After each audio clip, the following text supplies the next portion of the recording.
Hello, class. So tonight we are going over Module 10, and we're covering the certain infectious and parasitic diseases and diseases of the genitourinary system. And I am going to do 2 assessment questions with you so that you can get a clear understanding of how to code with these 2 different systems and diseases. Um, what we're going to do is I'm going to open up the assessment so that I can share my screen and you will be able to follow along with me.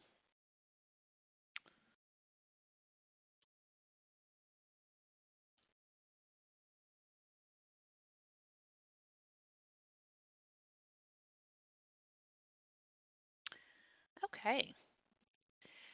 So what we'll do is, how about we do, let's do number 9 together.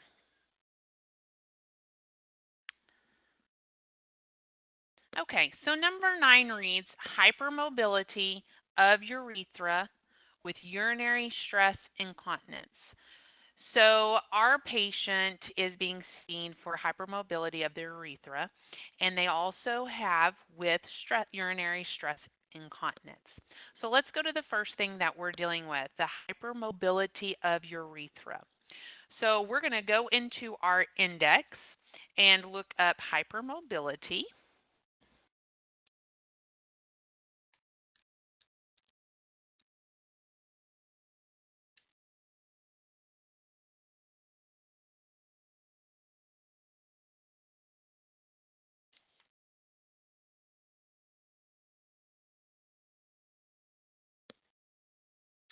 Once we get to hypermobility, then we want to find urethra under hypermobility because that's where our hypermobility is in urethra.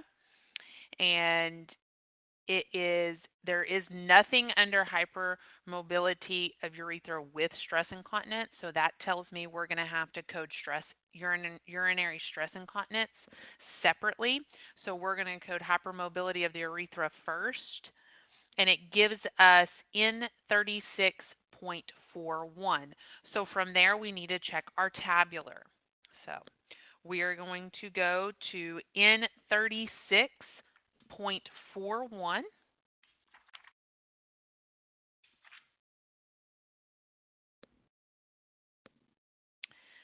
And once we get to N36.41, it says hypermobility of urethra. Now, I want everybody, once you go to the tabular, and where N36.41, if you will go just above that where N36.4 actually begins, this coding season scenarios go at the beginning. It tells us in red, it gives us a coding note, which is a coding guideline that says, use additional code to identify associated urinary stress incontinence. And then in parentheses, it gives us this N39.3. So this instructional note is so helpful because we are dealing with urinary stress incontinence, and it gives us the code for urinary stress incontinence, which is N39.3, which means we don't have to search it in the index. So that's how wonderful it is for those instructional notes if we were dealing with extra diagnosis, it can help us out. So don't ever forget to go to your instructional notes. Go to where that code actually begins, and it will give you instructional notes. So let's go check our code N39.3 and make sure there's nothing else we need to code with that. So we're going to go to N39.3 to double check to make sure we're good. And the great thing, it's still on the same page of that. So N39.3 says stress incontinence, female or male. So it doesn't matter if it's female or male. And it says code also any associated overactive bladder. We don't have any information that it's an overactive bladder. We end with the urinary stress incontinence. So for question 9, we have code N36.41, and then our second code is N39.3. And that captures both our hypermobility of the urethra, and it also captures our urinary stress incontinence, both codes. Um, so I see that Archie has joined us. Archie, can you hear me okay? If you can't hear me, your mic might not be turned on, so just make sure that your mic is turned on.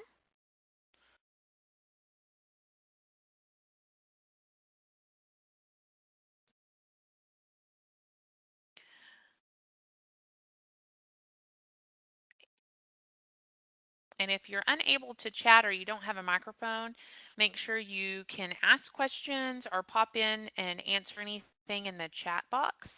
And I can see what you type in and answer any questions. So utilize that chat box. There you are. Hey, Archie. How's it going? I can see you too now. Good. Good. I can hear you. Good. I didn't have anybody show up for the meeting, so I went ahead and I started recording. So I've already done number 9. So you might want to go back and listen to the recording after we're done here, and you can capture number 9 and do it with me then, okay? Okay. Have you already started working on the assessment? Yes, I have. Wonderful. Do you have one that you want to work with me now? Yes. Great. What number? Actually, I have 2. Okay. Let me look at it. Let me bring it up. Okay.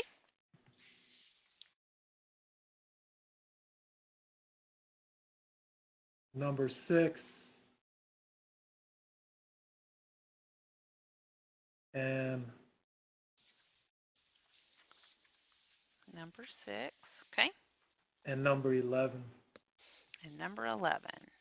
Okay, so let's do number 6 and number 11, and that will capture the three coding scenarios that we're going to do in this recording. So that'll be great. So let's go to number 6 first. Can you see me? I can see you. All right, because I'm bouncing back and forth. Yeah, I can see you. It will every now and then it will go back and forth to what I'm sharing, and if you're talking, it'll pop you up. Okay. Okay. Okay, so number 6 reads acute renal failure with tubular necrosis and hypertension. So we're dealing with acute renal failure with the necrosis, the tubular necrosis, and hypertension. So when you look at that, what's the first thing that we're going to be dealing with? We're dealing with the renal failure, correct? Yes, I found that. So you found the renal failure. So let's start. So we go to failure in our index, okay?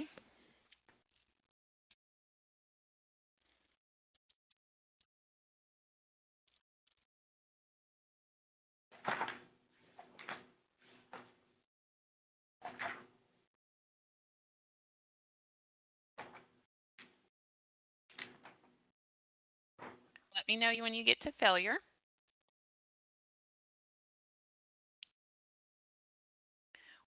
I'm there. Okay, once you get to failure, now what kind of failure are we dealing with? We're dealing with renal failure, correct? So we're going to look for renal under failure. So you have renal continued. Okay. So we're going to, I haven't found, there's renal. So once we get to renal, now, remember what we have. It says acute renal failure with tubular necrosis. So if you'll get to renal underneath failure, once you get there, it says with under renal. Do you see that, Archie? It should be, okay? Yes, are you with, yeah. And it says with tubular necrosis. Do you see that in your index?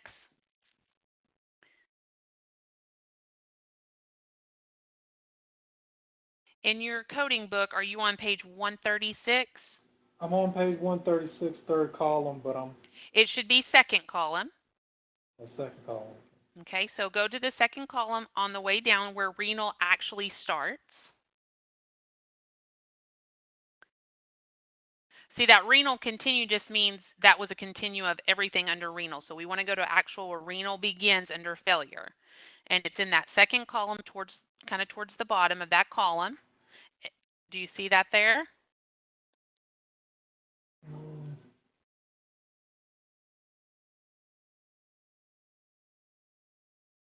Yes. Okay. N19. And then it gives you width right underneath that. Yes. Okay. And then it says tubular necrosis indented under width, correct? Yes. Okay. So it has in parentheses acute. So that means acute is captured with that. And we are dealing with acute renal failure with tubular necrosis, correct?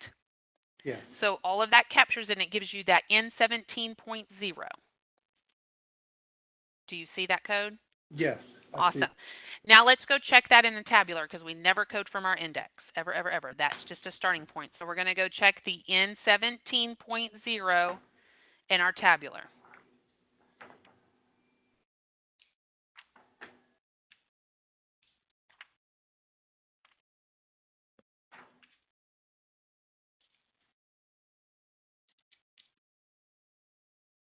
Okay, and N17.0 is on page 853. Let me know when you get there. I'm there. Okay, so we looked next to N17.0 and it says acute kidney failure with tubular necrosis. And that is exactly what we have. Okay, because renals are dealing with our kidneys, correct? And if you Yes. see just below that, it will give you renal tubular necrosis. So go to where it also says code also associated underlying condition. We don't have that information. We don't have an underlying condition. So we're just dealing with our acute renal failure with tubular necrosis. And we have a patient that has hypertension. So now we have to code the hypertension. Okay, so we're going to go back to the index and code that hypertension now because we got to capture that.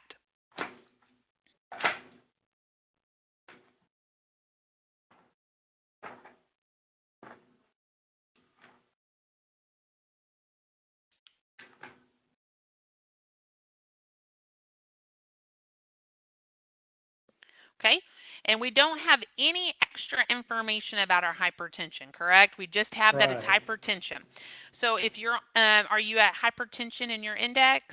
Yes. Page 170. Perfect. So on 170, we just have the basic hypertension and it gives us code I10 because we don't have anything else. It, Oh, it's okay. not associated with our renal failure. It doesn't say that it's associated with our renal failure. It's just that we have renal failure and we have hypertension. Okay, so we can't associate our hypertension along with our acute renal failure because it doesn't tell us that. It just says that we have hypertension.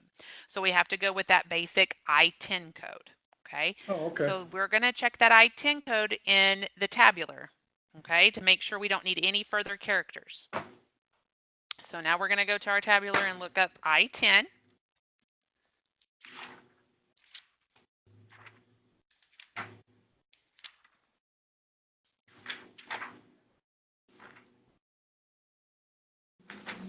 Okay, and I10's on page 652. Are you there? I'm there. Perfect. So if you'll look where I10, it just gives you the essential primary hypertension. And just at the bottom of all the includes and excludes, you'll see in hot pink says valid 3-character code, no further characters required. That means that we are done with this code. It's just basic I10. There's nothing else that needs recoded. There's no other characters within our code. So this is a valid 3-character code. You will never ever just have 3 characters in the code unless you have that hot pink statement, that little instructional note telling you it's a valid 3-character code. Okay? Okay. So this one's good to finish. So for number 6, our codes are N17.0, and that captures our acute renal failure with tubular necrosis. And then our I10 is our secondary code, and that captures our hypertension. And we're done. So where were you struggling with that? Where were you getting lost?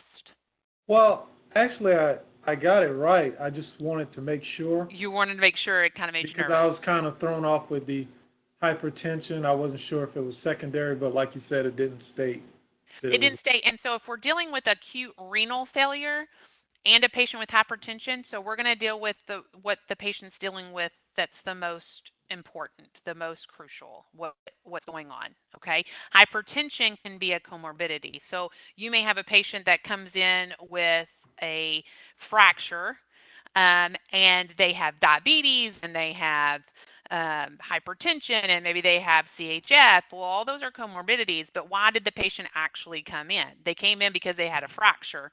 Now, we're going to code that fracture first because that's the primary reason why the patient came in. And we're also going to, code the diabetes and the hypertension and the CHF because those can affect how our healing is with the fracture. They're just secondary codes. Okay, so you always want to go with what you're dealing with first. And since we're dealing with acute renal failure, we know that that's what's going on with the patient. So that's what you would go first, and then the hypertension. So that's why that's secondary. Okay, and then you wanted to do number 11, correct? Yes. Okay, so number 11 reads, male patient presents with chronic prostatitis due to gonorrhea. Okay, so what are we dealing with the patient?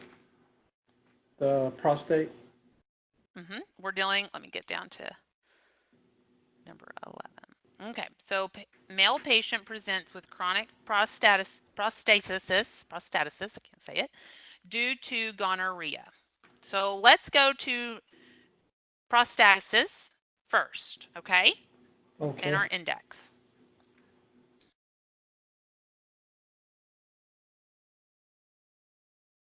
$260. Okay, beat me.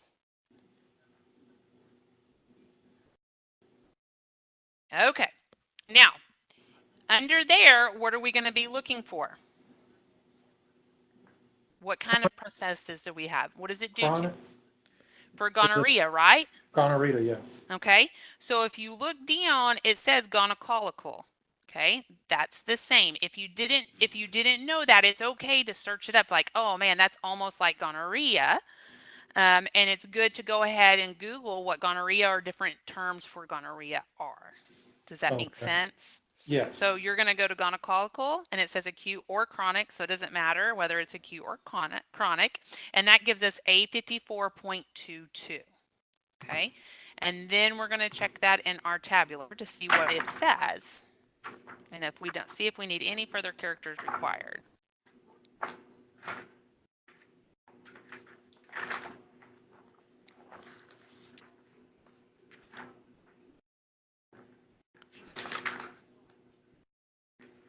Okay, and that is on page 471.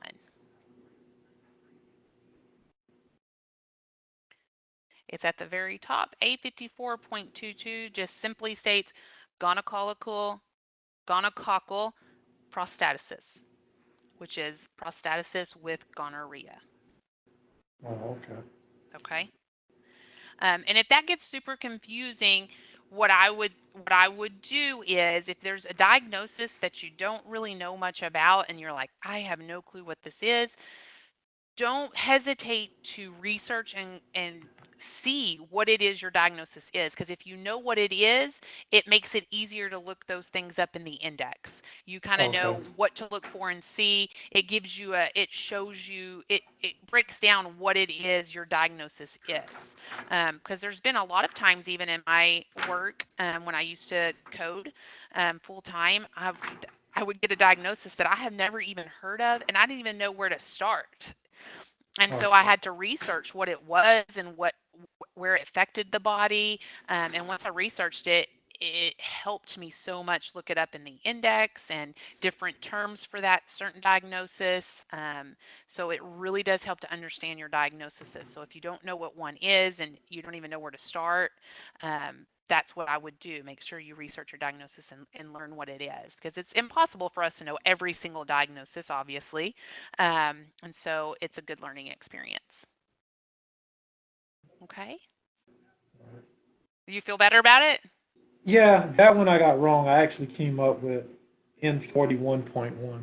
And how did you get there? I just looked up chronic prostatitis, and I went to it, and that's all I saw. Okay, so in that certain scenario, what happened was you didn't capture the gonorrhea part of it. Right. You just captured the chronic prostatitis. Right. So we have to capture it all. So you just got half of it, and we needed the gonorrhea part, and that's where the gonococcal came in. The gonococcal. I said that wrong. So Okay, that's great. So this recording will upload tomorrow. It sometimes takes a little while for WebEx to upload it, so I will upload it in the class tomorrow so you can capture that first one that I did on a recording. And then Okay. also make sure that if you have any other questions while going through the assessment, make sure you email me, call me, text me, or post questions in the question board. Okay? Okay. Okay. You have a All wonderful right. night. I'm so glad you You too. came. I appreciate it. All right. Thank you, Thanks. Archie. Yep. Bye. Bye.